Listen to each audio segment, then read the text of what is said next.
оқырман, бай болуға жетелейтін 10 қадам туралы айтып көрмекпіз. Бай болуға жетелейтін 10 қадам.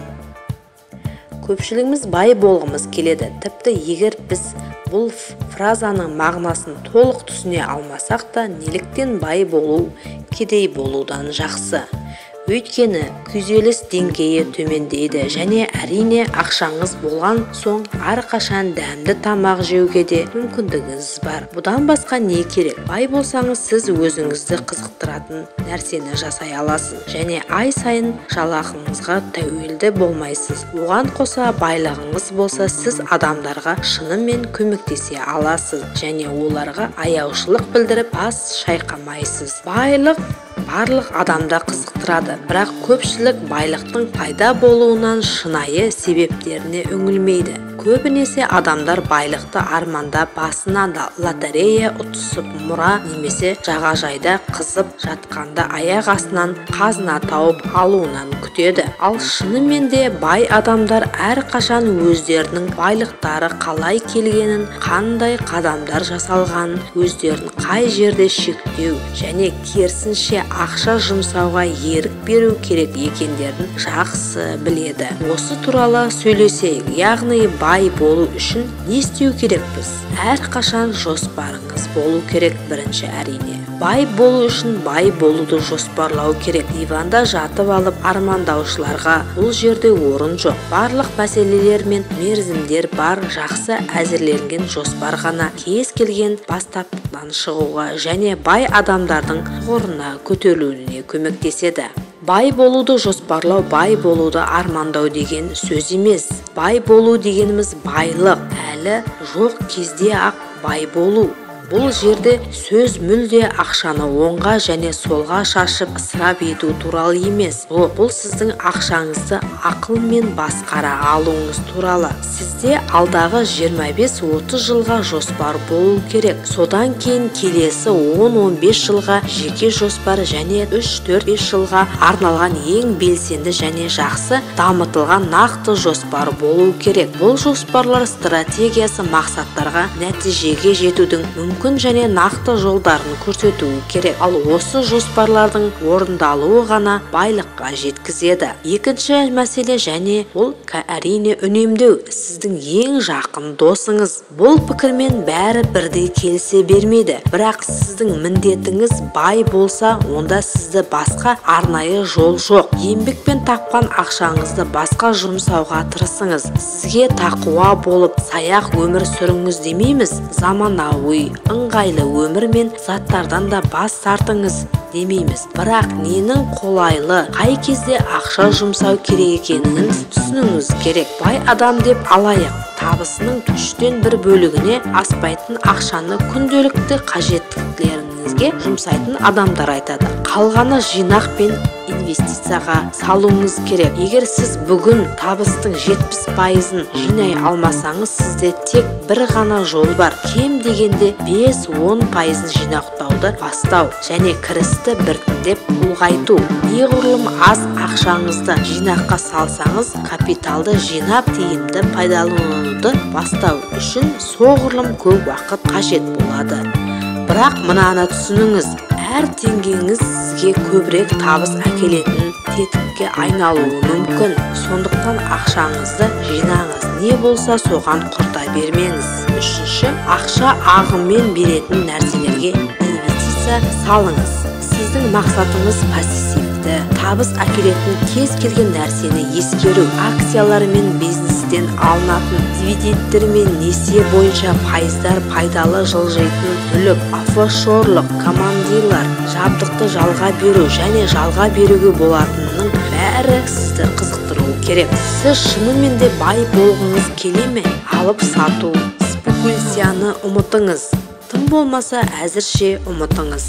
Қай жерде болсаңыз да сіз сатып алатын мүліктің табыс әкелетініне назар аударыңыз. Нарық құлады деп айтқандарды тыңдамаңыз. Мұның бәрі сіз не істегіңіз келетінін байланысты. Мүмкін баға қайта сату үшін түскен шығар, бірақ мақсатыңыз жалға беру болса, айырмашылығы не? Төртінші, дұрыс бағамен сатып алыңыз.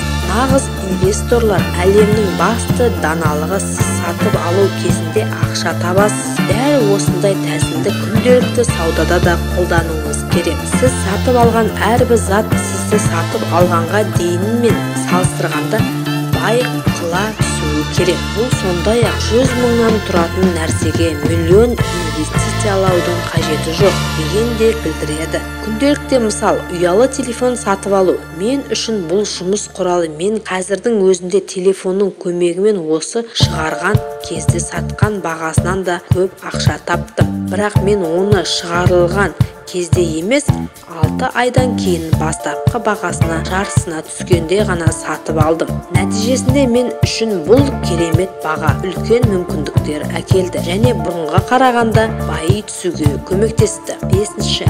Қарыз сіздің қас жауыңыз. Неге қазіргі әлемде дағдарыс бар екенін білесіз бе? Өйткені банктер тұтынушыларға кіріс бермейтін нәрсеге арзан несие алуды ұсынуды жалғастыруда. Басқаша айтқанда, несиеге сатып алынған автокөлік, саяхат, билет, телефон немесе азық-түлік сіздің мойныңыздағы тұзақ. Ол сізге қажет емес. Несие қарызынан аулақ болыңыз. Бірақ несиені өзіңіздің байлығыңызды дамытуға қалай пайдалану керек екенін түсінгенше алмауға тырысыңыз. 6. Қарым-қатынасқа инвестиция салыңыз. Ақшаны ғана емес, уақытты, жүрек жылуын және құрметтеуді де жинақтай алыңыз. Сіздің мұғалімдеріңіз, туыстарыңыз бен достарыңыз, әріптестеріңіз және тағы басқа кез келген адам сіздің ұстазыңыз. Олардың сіз бірдеңе үйрене аласыз. Оны қолданыңыз. Өзіңізді және басқаларды құрметтеңіз. 7.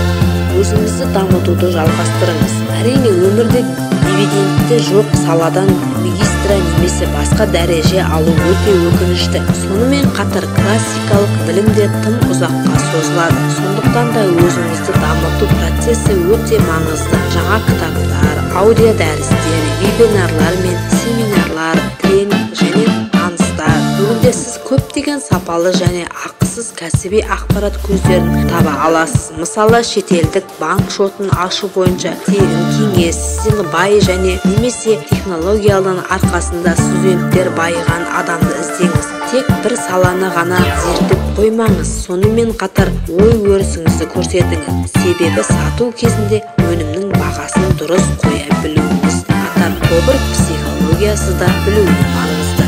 8. Әртараптандыру, диверсификация. Халық кеңесі барлық жұмыртқаны бір қорапта сақтамаңыз дейді. Қазіргідей теңселмей жайсыз әлемде бұл тым тәкаппарлық болар еді. Тек әртараптандыруға ғана жинақталған активтерді сақтап алуға және жолын енді бастаған активтерді дамытуға көмектеседі. Алтын, бағалы қағаздар, бизнес жылжымайтын мүлік, жалға берілетін жабдық және тағы басқа бұл әртараптандырудың мысалы.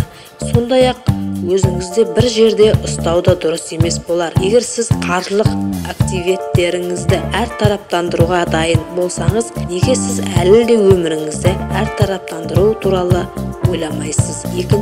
Төлқұжат, басқа елде уақытша немесе тұрақты тұруға рұқсат алу. Бұл да өмірді жақсы жаққа өзгертеді. 9. Қаржыңыз жетіп тұрса да азырақ жұмсаңыз. Адам әлеуметті социумда өмір сүреді, ал кейде біз ақшаны қоғам таңған қажет емес нәрселерге, сәнге, әдетке жұмсағанымыз келеді.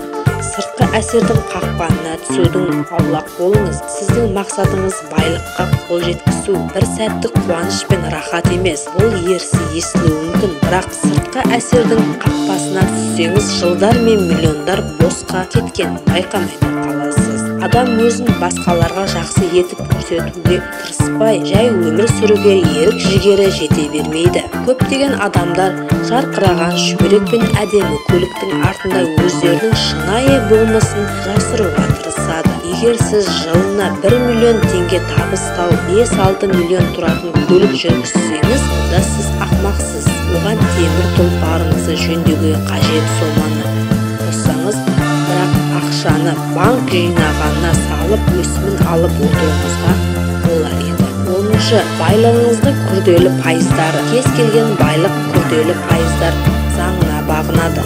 $100 миллионға айландырудың ақыры уақыт күте тұрыңыз. Бұл мысалды көбінесе депозиттерді түсіндіргенде келтіріледі. Бұл принцип барлық жерде сақталған. Адам мен ақша өте баяу өседі. Егер сіз шыдамдылық танытып байсалды болсаңыз, онда біраз уақыттан кейін ақшаңыз жылдам арта бастайды. Сіздің банкте несие бойынша дәл осылай пайда табады. Аз ақша мен уақытты салған ең бай адамдар осылайша үлкен табыс алатынын айта кетейік.